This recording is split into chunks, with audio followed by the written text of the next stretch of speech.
Então, assim, Rafa, eu vou te falar uma coisa.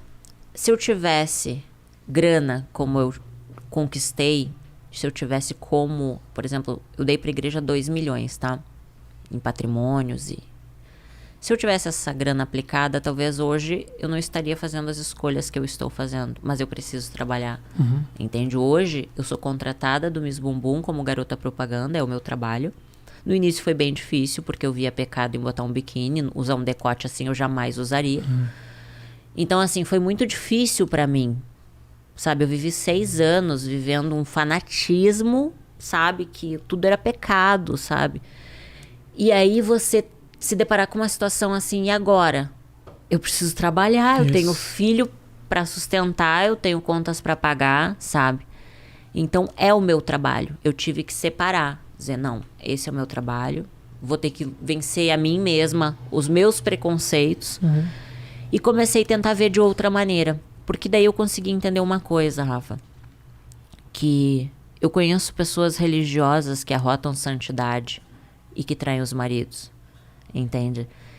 Eu conheço mulheres que são vestidas todas tapadas, mas humilham as pessoas, sabe? Pregam a santidade, pregam Jesus, mas o caráter zero, entende? Então eu entendi que vai muito além do que uma roupa, vai muito além do que uma profissão, sabe? Eu acho que se os teus olhos são bons, você é uma pessoa boa, porque você não vê malícia. Se a pessoa vê malícia, o problema tá nela, não em você. Mas foi bem difícil. Não vou falar pra você que foi fácil, que não foi.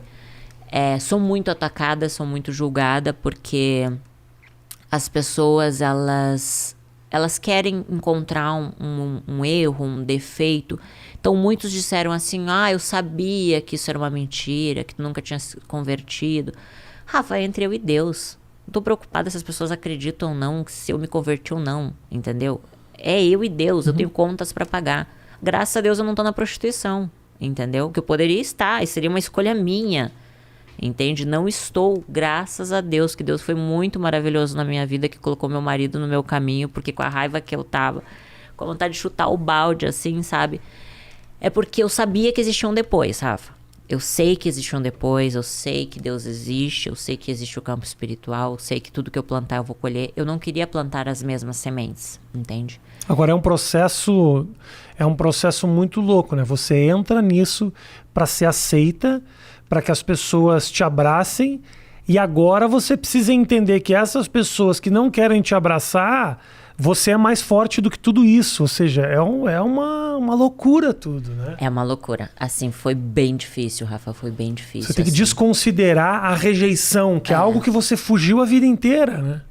Na verdade, eu acredito que Deus está permitindo isso para mim aprender a lidar com isso, a rejeição, sabe? Eu acho que seria, sabe o teu ponto fraco? Parece que às vezes a gente é desafiado nos nossos pontos fracos, sabe? Como se fosse um teste para ver se você consegue permanecer. É assim que eu vejo, sabe? Foi muito difícil, Rafa. Foi muito difícil, assim, para não voltar pra estaca zero, sabe? Eu digo que Deus foi muito misericordioso na minha vida, porque Ele olhou e disse, essa guria vai se perder agora, vai chutar o balde. Mas isso só, a única pessoa prejudicada seria eu, seria o meu filho, entende? Então, graças a Deus, Deus botou o meu marido no meu caminho, me pediu em casamento, eu nem esperava, a gente era amigo. Ele sabia tudo esse rompimento que estava acontecendo com a igreja, a minha decepção com a igreja, com as pessoas da igreja. E o meu erro foi confiar nas pessoas, foi amar demais, me entregar demais, entende? E foi bem difícil, Rafa, foi bem difícil, assim, falar disso me machuca. Então eu ainda estou num processo, tipo, eu ainda não acredito que está acontecendo tudo isso, mas está. E eu não tenho outra escolha, eu preciso continuar, entende? Eu preciso seguir em frente. Eu sei que Deus existe, eu sei que Ele não vai me desamparar, porque não me desamparou. Meu marido é uma pessoa incrível, maravilhosa, que me ama. Eu estou sendo amada como nunca fui. Então, tenho um filho lindo, sabe? Ele vai completar 16 anos agora em maio. É meu amigo, meu companheiro.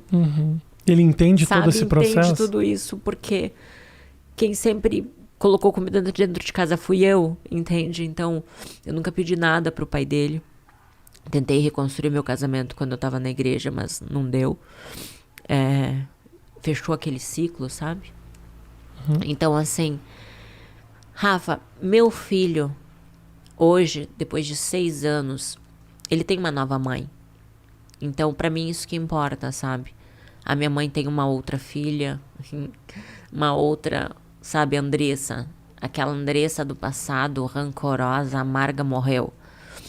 Talvez eu tivesse que passar por tudo isso até o que é ruim é bom. Eu nunca queria ter rompido com a igreja porque eu conheci Jesus lá. Que eu me decepcionei foi com os seres humanos, sabe? Eu achei muito perigoso isso, tipo, de você ter que ser aceito por Deus, você tem que dar o seu tudo. Tipo, eu dei meu tudo e quase fui pro inferno, Sim, sabe? sim. Então, tipo, que Deus é esse? Eu entendo. Entendeu? Claro. Tipo, pô, eu luto a vida inteira pra conquistar um patrimônio, daí a igreja vem, tira tudo. Eu entendo. E aí é difícil. E aí você começa da estaca zero de novo, sabe? É como se você voltasse aos 21 anos, aos 33. E é enlouquecedor, porque é o mesmo Meu lugar Deus. que te abraça, né? E que te faz mudar. Porque também se não fosse aquele ambiente, talvez você não estivesse aqui. Então tem uma dívida de gratidão e ao mesmo tempo a traição. A sua vida ela é cercada de sentimentos conflitantes, assim, Andressa. Porque daí vem o amor, a gratidão. Isso. Rafa, eu amo a obra de Deus. Eu amo estar dentro dos presídios falando de Jesus. Eu não vejo elas ali... Eu sei que elas cometeram erros, mas eu sei que Deus pode mudar o coração delas, sabe? Eu sei que talvez ela já nasceu no crime, talvez ela já tenha uma mãe, um pai que foi bandido e ela não teve outra escolha a não ser um bandido, entende? Então, assim... Ter passado por tudo que eu passei, eu entendi que ninguém nasce mal. E Deus pode mudar o coração de qualquer pessoa, entende? Só que as escolhas, a gente tem que pensar nas nossas escolhas. E o ser humano não pensa. Você não pensa na velhice. Você não pensa que você vai morrer, entendeu? Por exemplo, se você fosse morrer amanhã, o que você faria hoje? Você beijaria mais, abraçaria mais? Então, assim, o tempo é muito curto. Em vez de a gente ficar reclamando, por que a gente não prioriza o momento? A gente fica pensando lá na frente e deixando o agora passar. Só que a gente só se dá por conta disso quando a gente passa por isso. Porque a gente não quer ouvir ninguém, né? A gente não quer. O ser humano, ele é muito egoísta.